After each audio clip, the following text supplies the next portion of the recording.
Line అది. ఆ ఒకటే లైన్లో చాలా బ్యారికేడింగ్స్ పెట్టారు. మొదటి నుంచే స్టార్ట్ అయింది అది. ఫస్ట్నే రోప్ పెట్టారు, రోప్ పైకి లేపుతుంటే దాని మీద నుంచి ఇంకా మేము కింద నుంచి వచ్చాము. ఇవన్నీ పక్కన పెడితే మీడియాలో వస్తున్న media in the sense social మీడియాలో వస్తున్న అవాస్తవమైన మా మీద దుష్ప్రచారం ఏం జరుగుతుందంటే శ్యామల బోనం పడిపోయింది అని చెప్పారు.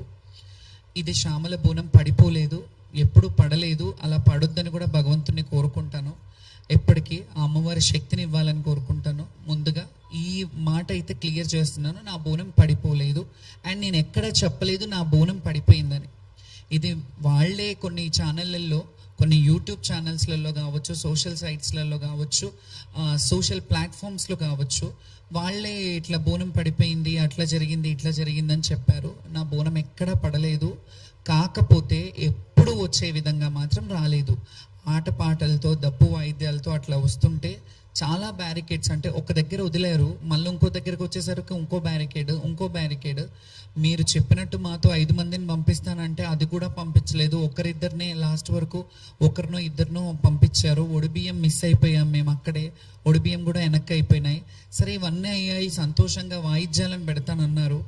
ఇదంతా తర్వాత చెప్తాను. ఫస్ట్ బోనం పడిపోయిందా లేదా అనే క్లారిటీ ఇస్తా. బోనం పడలేదు. ఇప్పటి వరకు అయితే నా ఇన్నేళ్ల చరిత్రలో, ఇన్నేళ్ళు నేను బోనాలు ఎత్తుతున్నాను, ఎప్పుడు పడలేదు. సో ఈసారి కూడా పడలేదు. కాబట్టి నా ఫ్యాన్స్కి, నన్ను నమ్ముకునే భక్తులకి, వీళ్ళందరికీ నేను ఈ విషయంగా మీకు చెప్తున్నాను. ఈ ప్లాట్ఫామ్ విధంగా అది ఆ వీడియోస్ కూడా పెడతాను, నేను నా ఇన్స్టాగ్రామ్లో పెడతాను. నేను వెళ్ళి బోనం ఎక్కించేది. కాకపోతే అసంతృప్తితో వెళ్ళిన మాట వాస్తవమే. ఎందుకంటే ఎప్పుడు ఆనందంగా ఆటపాటలతో, మీ అందరికీ తెలుసు, గత వీడియోలు చూస్తే వాయిద్యాల నడుమ, డప్పు సప్పుళ్ళ నడుమ అమ్మవారి పూనకంతో వెళ్ళే వాళ్ళము. ఎక్కడికక్కడ నిర్బంధనం, మెల్లిగా అంటే ఇది ఒక టార్గెటెడ్ విషయంలాగా జరిగినట్టు అనిపించింది నాకు. ఎందుకంటే ఇందులో జరిగిన తప్పిదం ఏంటంటే, మాకు యాక్చువల్లీ పోలీస్ డిపార్ట్మెంట్ నుంచి ముందుగా ఒకరోజు ముందు కాల్ చేశారు. వెళ్ళాం, మీటింగ్కి రమ్మనంటే వెళ్ళాం. వెళ్ళి వాళ్ళు చెప్పిన టైమింగే, మీరు లక్షలాది మంది వస్తారు, ఈ లక్షలాది మందికి ఇబ్బంది కావద్దంటే మీరు ఈ టైంలో రండమ్మా, మీకు ఏ ఇబ్బంది ఉండదు, మిమ్మల్ని సాఫీగా పంపిస్తాము. మోరోవర్ అందులో ఇంకో మాట చెప్పింది ఏంటంటే, హామీ ఇచ్చింది.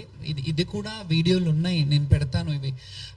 వాళ్ళు ఏం హామీ ఇచ్చారంటే, బ్యారికేడింగ్ పోలీస్ స్టేషన్ ఎక్కడి వరకు ఉందో అక్కడి వరకు మీ వాయిద్యాలతో రండి, అక్కడి నుంచి లోపల వరకు మేము పెడతాము. కల్చరల్ డిపార్ట్మెంట్ నుంచి మేము కల్చరల్ టీమ్ని పెడతాము, ఆ వాయిద్యాలతో మీరు వెళ్దురు, కానీ ఎవరు వచ్చినా మీకు ఘన స్వాగతం పలుకుతాము అనే మాట చెప్పారు. ఆ ప్రపోజల్ మేమే అంతకుముందు ఉన్నప్పటి నుంచే పెట్టాము. గతంలో మంచిగా జరిగినప్పుడు మంచిదని చెప్పాము, బాగాలేనప్పుడు బాగాలేదని చెప్తాము.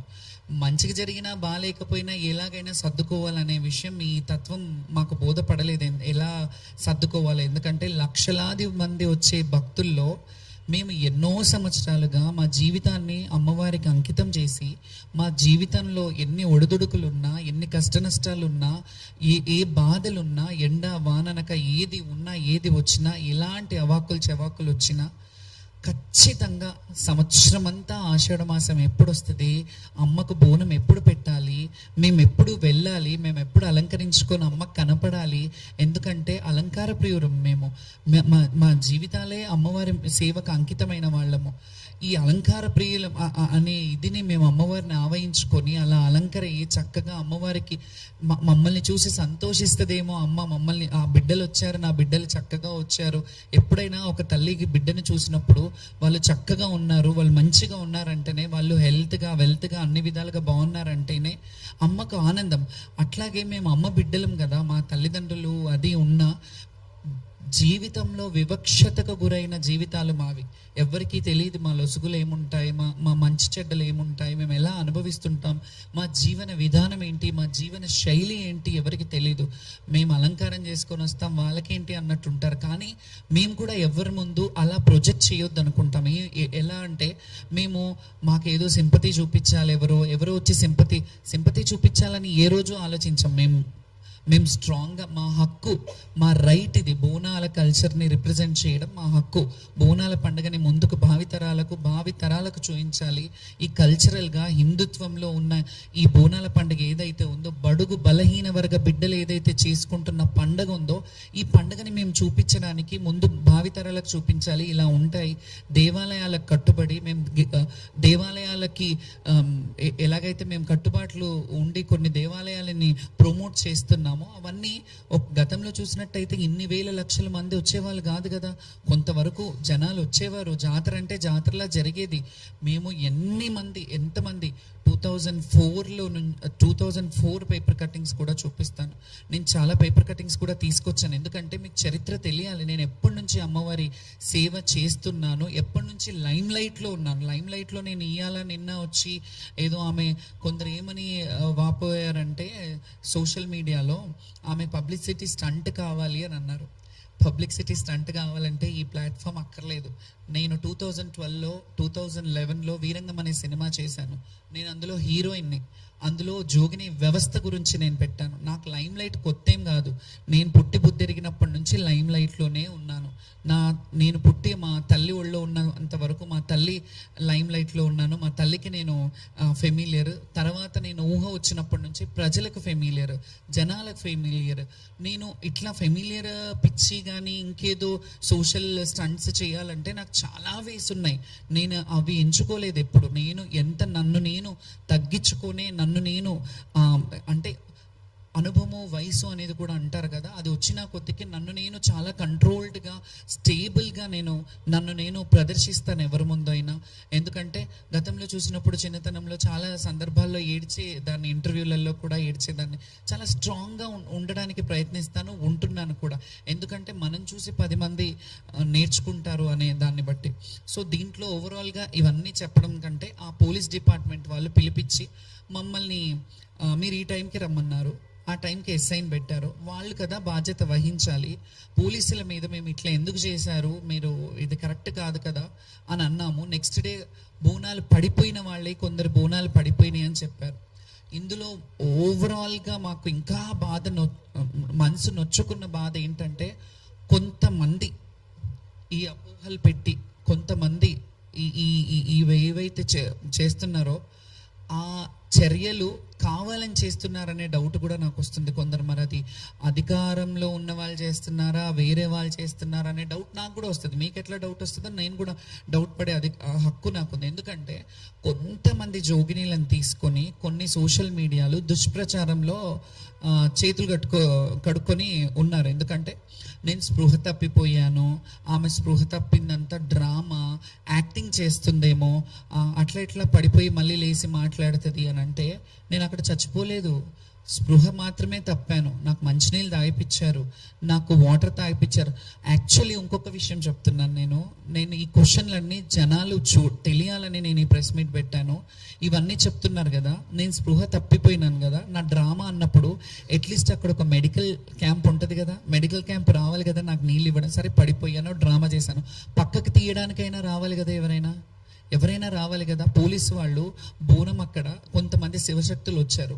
మేము కూర్చున్న దగ్గర అక్కడ మామూలుగా వాపోతున్నాం, చాలామంది బోనాలు పడిపోయాయి. చాలామంది మీ మీడియాకు కూడా తెలుసు, మీడియాను కూడా కొన్ని ప్లేసెస్లోకి ఎంటర్ అవ్వనివ్వలేదు. మీ అందరికీ తెలిసిన విషయంలో ఇంట్లో నన్ను ఒక్కదాన్ని అంటే అన్నారేమో, వీళ్ళందరూ డ్రామా చేస్తున్నారా, అక్కడ కింద పడిపోయిన వాళ్ళు, బోనం పడిపోయి ఏడుస్తున్న వాళ్ళు, వీళ్ళందరూ డ్రామాలు చేస్తున్నారా? ఫస్ట్ ఈ డ్రామా అనే మాట కూడా నేను చాలా తీవ్రంగా ఖండిస్తున్నాను. ఎవరైతే అన్నారో, కొన్ని యూట్యూబ్ ఛానల్లో ఎవరైతే పెట్టారో సోషల్ మీడియా వాళ్ళు జర్నలిస్టులు కాదు. మీరు జర్నలిజం చేశారా? మీరు జర్నలిస్ట్లా? మా వ్యక్తిగత బౌన్సర్లు ఎందుకు అనే ఒక క్వశ్చన్ రేజ్ చేశారు ఒక ఛానల్లో. ఆ ఛానల్ ఏదో కూడా నేను చెప్తాను, ఆ వ్యక్తులు ఎవరో కూడా చెప్తాను. ముందుగా నేను చెప్పే ముందు మీకు అర్థం కావాలని చెప్తున్నాను. అందులో బౌన్సర్లు ఎందుకు, ఈమెకు బౌన్సర్లు అవసరమా, అయినా శివశక్తులు జోగినీలకి బౌన్సర్లు అవసరమా అంటే అవసరమే. ఎందుకో చెప్పనా, లక్షలాది మంది మన్నలను, లక్షలాది మంది ప్రేమను సంపాదించుకున్న మేము కొంతమంది చెడుగా ఉంటారు, కొందరు మంచిగా ఉంటారు. అందులో ఎక్కడ కూడా అపశృతి జరగొద్దు. మేము బోనాలు తీసుకెళ్లేటప్పుడు తెలియక కూడా అత్యుత్సాహంతో, అతి ప్రేమతో వాళ్ళు మా మీదికి పడి ఫోటోలు దిగాలని, ఫోటోల కోసం ఎగబడుతుంటారు. ఈ విషయం మీ అందరికీ తెలిసిందే, మీడియా వాళ్ళకి. ఎందుకంటే మిమ్మల్ని కూడా తోసేసిన సందర్భాలు ఉన్నారు. మీరు కూడా చాలా మంది నా బోనానికి కింద పడ్డ సందర్భాలు చాలా ఉన్నాయి.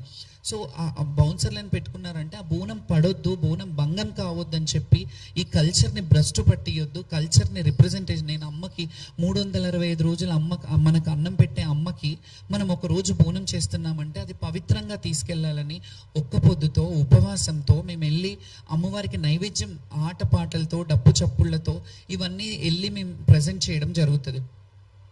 డబ్బులు గవర్నమెంట్ పెట్టట్లేదు, మా సొంత డబ్బులు. మేము అలంకరించుకునే అలంకారం మా సొంత డబ్బులు, మేము వేసుకునే పూలదండలు మా సొంత డబ్బులు, మేము పెట్టుకునే బౌన్సెస్ కూడా మా సొంత డబ్బులతో, మా వ్యక్తిగత డబ్బులతో మేము ఖర్చు పెట్టుకుంటాం. ఎందుకంటే కల్చర్ని రిప్రజెంట్ చేయడం మాత్రమే మాకు తెలుసు. కల్చర్ని రిప్రజెంట్ చేయాలి, మేము బోనాలు తీసుకెళ్ళాలి, అమ్మని, తల్లిని చూడాలి. సంవత్సరం అంతా ఎదురు చూసే ఘట్టం ఏదైతే ఉంటుందో ఆ సికింద్రాబాద్, ఉజ్జయిని మహంకాళి కావచ్చు, ఎల్లమ్మ, బల్కంపేట ఎల్లమ్మ కావచ్చు, ఏడుపాయల దుర్గమ్మ కావచ్చు, కొమరవెల్లి మల్లికార్జున స్వామి కావచ్చు, ఐలవేణి కావచ్చు, మేడారం సమ్మక్క సారక్క జాతర కావచ్చు, అక్కడ అన్ని వేలాది లక్షలాది మంది శివశక్తులు, భక్తులు అందరూ వెళ్ళడంలో శివశక్తులు కొంత ప్రత్యేకమైన అలంకారాల్లో ఉండడంలో తప్పే ఉంది. మేము ఇట్లా రెడీ అవుతారు, ఒక ఆడవాళ్ళు ఒక వ్యక్తిగత ఇదిని, మీరు డ్రెస్సింగ్ని, లేకపోతే మేము రెడీ అయ్యే విధానాన్ని మీరు బయట వేరేగా పోర్ట్రేట్ చేస్తున్నప్పుడు మీకు కొంచెం కూడా సిగ్గు అనిపించట్లేదా?